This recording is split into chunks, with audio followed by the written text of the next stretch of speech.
Howdy. My name is Raymond Arturo Perez, and if anyone asks, I'm on my lunch break. I wanted to jump on here because for the next 30 days, 31 if you include today, I will be going live. I will be going live in 20-minute doses to go over everything from writing, breaking into the industry, working in the studio system, being part of the Writers Guild of America, having gone to film school in undergrad and graduate school, what are the costs and benefits of going to film school, among many other things. I will be going over a range of topics. I will shoot like a Google Doc that covers all of the topics I'll be discussing and on what days. And if you're not able to make it to the Instagram lives, I'll post them on my YouTube so you can see what was discussed there. If you have any questions or any topics that you think might be worth discussing, feel free to direct message me here on Instagram. My Instagram handle is BYRaymondArturo. That's BYRaymondArturo. Today I just wanted to do like a brief intro. My name is Raymond Arturo Perez. I was born in Glendora, California, raised in San Antonio, Texas. I went to Communications Arts High School, graduated 7th in my class. I attended UT Austin for undergrad. I studied radio, television, film. I got my BS in radio, television, film at the Moody College of Communication. I got my BBA in marketing from the Macomb School of Business. I graduated with honors from Moody. I participated in the UTLA program. That's a semester-long program here in Los Angeles. And then graduated spring 2014 and stayed here in Los Angeles. So I've been here going on my 14th year this Christmas. Bounced around a couple odd jobs, primarily focused on production accounting. Then went to graduate school. I went to the American Film Institute, or the AFI Conservatory, to receive my MFA in screenwriting in 2019. I shortly then became a part of the Selena's Writers Room for part 2. And then because of that, was able to join the Writers Guild of America, or the WGA. Shortly thereafter, I was able to get my attorney, my entertainment lawyer, my manager, my agent. Then the pandemic happened, the writer's strike happened, California fires happened, so on and so forth. Continue to write. I continue to apply to writing programs. I've gotten into the STARS program, the Sony program. I am a writer, fellow of the Project Involve program by Film Independent.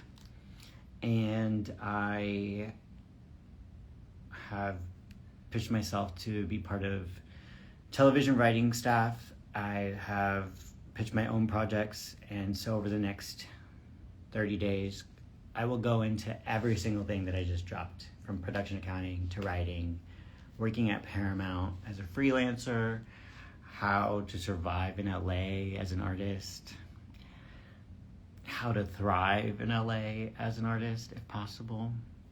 But yeah, I wanted to kind of take it back. I am a writer. I've been wanting to write since at least middle school. I've always loved storytelling.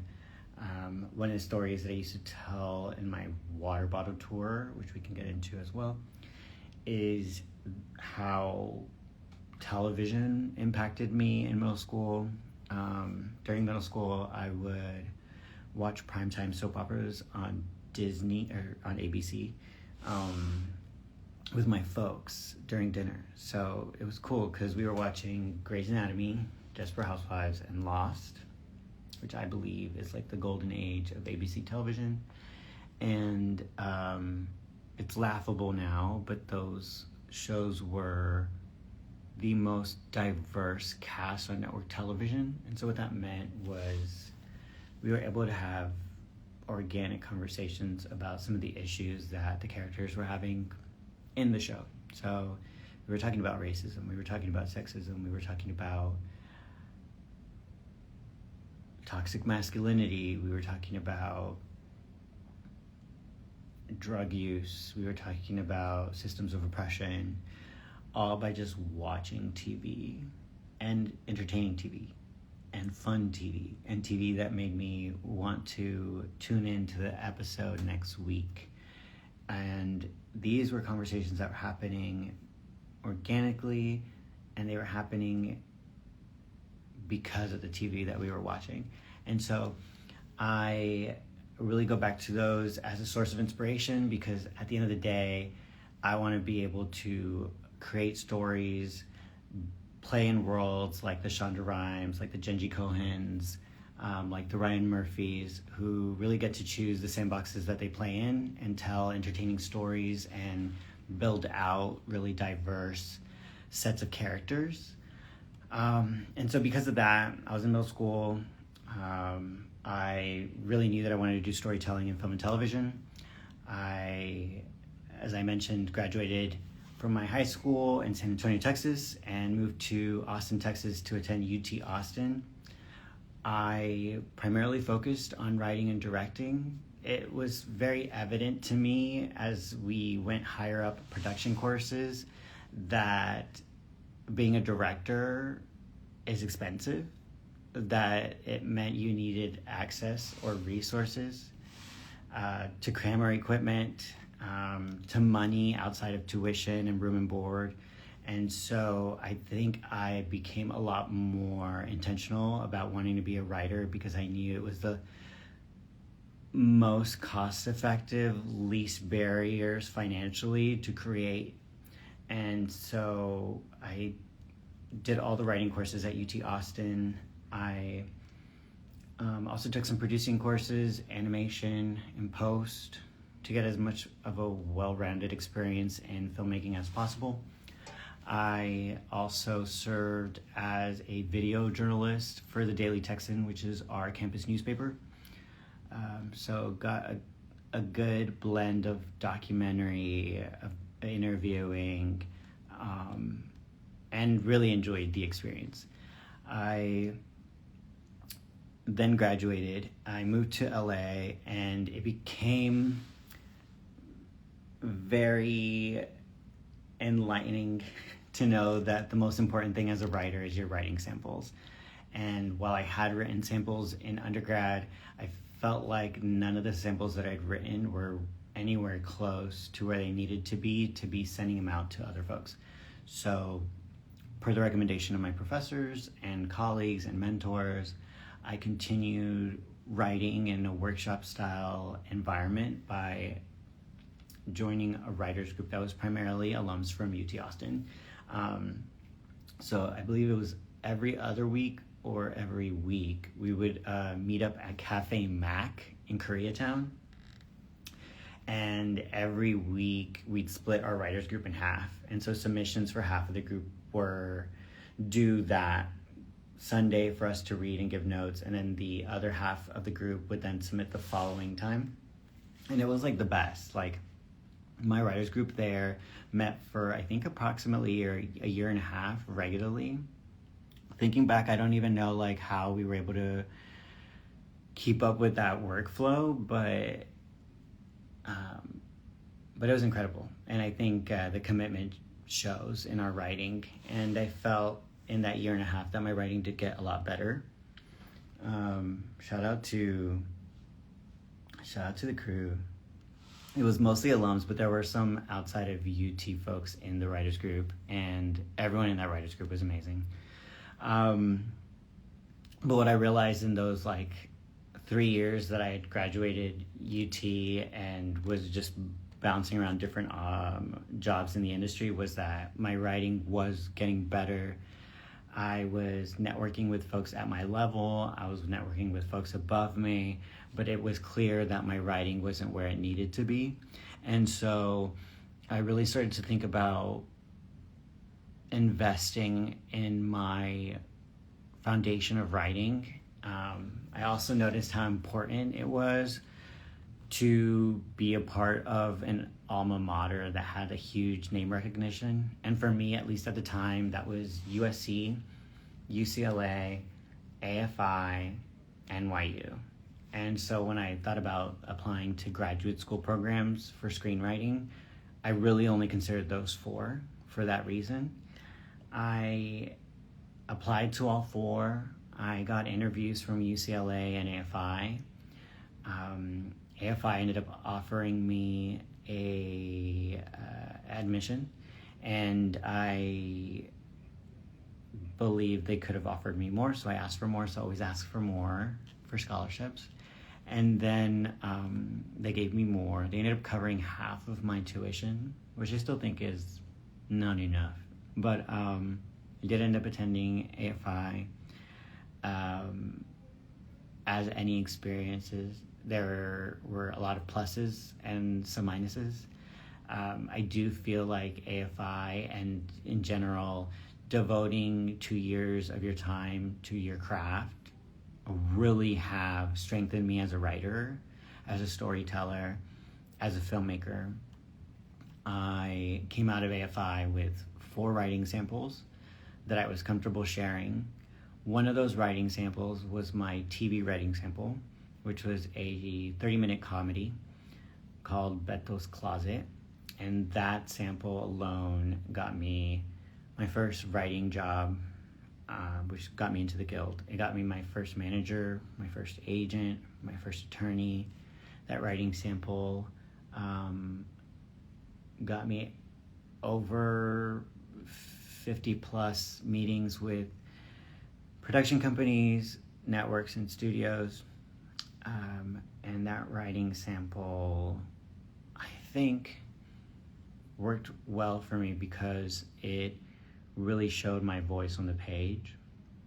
And while it's not the best writing sample for being the best writer, I think getting my voice down is such a unique skill and necessary skill, especially as an entry-level writer. So I'm very proud of that sample. Shout out to Ed Dector. And so then I graduated in 2019, staffed on Selena. Shout out to Moises and the writing staff at Selena. And then I got into the Guild. Since then, in the absence of a writing job, I have gone back to production accounting. I previously worked for Herzog & Company, which focused a lot on docuseries, a lot of docuseries that were on CNN. So I worked on the 60s, the 70s, the 80s, the 90s, History of Comedy, Season 1, 1968, the year that changed America. Many of those programs are Emmy nominated. I also worked for Rice Gordon Pictures, where I worked on a lot of streaming TV series. So I worked for a lot of streamers. I had clients including CAA's former media company. I had WME's former media company as well at the time, Endeavor Content. And then most recently have worked for Paramount as a freelancer, so I've worked on a lot of short-form digital content as a production accountant. Anything under the Paramount umbrella, I've now pretty much touched in some capacity. So that's been great in that it pays the bills. And I think ultimately, for a lot of my friends who are still living in Los Angeles, who are not employed in a more creative capacity, paying the bills has been the bare minimum. And so, again, as I mentioned, that's kind of me in a nutshell. Over the next 30 days, I want to talk about, in more detail, different aspects of writing, different aspects of the Hollywood industry, of being a creative. If you all have any questions, or if you tag somebody that might have questions, I'm more than happy to jump into pretty much anything and everything. If I don't have the answer to it, I for sure know someone who will have the answer to it and will be able to talk about it. So I'm really just excited to be transparent. I'm excited to have conversation with colleagues, with friends that I've made over the last 13 years here in LA. And and just like demystify anything about the Hollywood industry, demystify anything about AI, demystify anything about writing, etc. And yeah, I'm excited. I also will be sharing projects that I'm working on right now. One of the projects that I'm most excited about, that's kind of my biggest priority, is a short film that I'm producing. It's called Where We Will Be Tomorrow, written and directed by Amro Helmi, a friend I met through AFI Screenwriting Fellow. And it's a really, really great story. I'll drop the link in the comment section. We received news a couple weeks ago. We are now fiscally sponsored, which I will also go into detail in a future live. But we are fiscally sponsored by From the Heart Productions.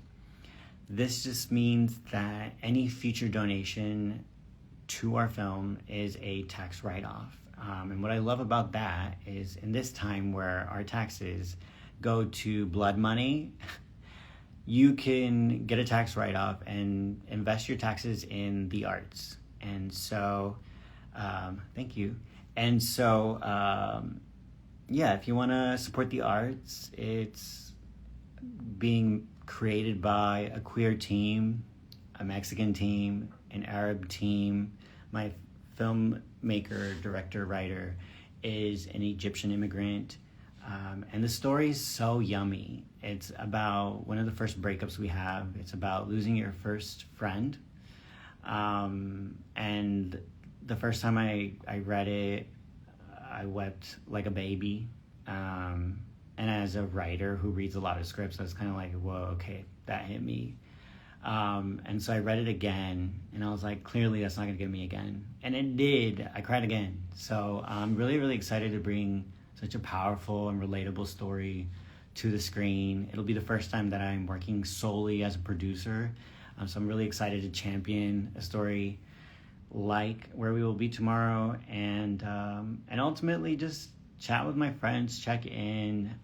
So thanks again. That's it for this first one. Like I said, I'll be dropping a table of contents over the conversations that I'd like to discuss. And if you have anything that you think is worth discussing, feel free to comment. With that said, cheers. Happy Friday, Junior. Adios.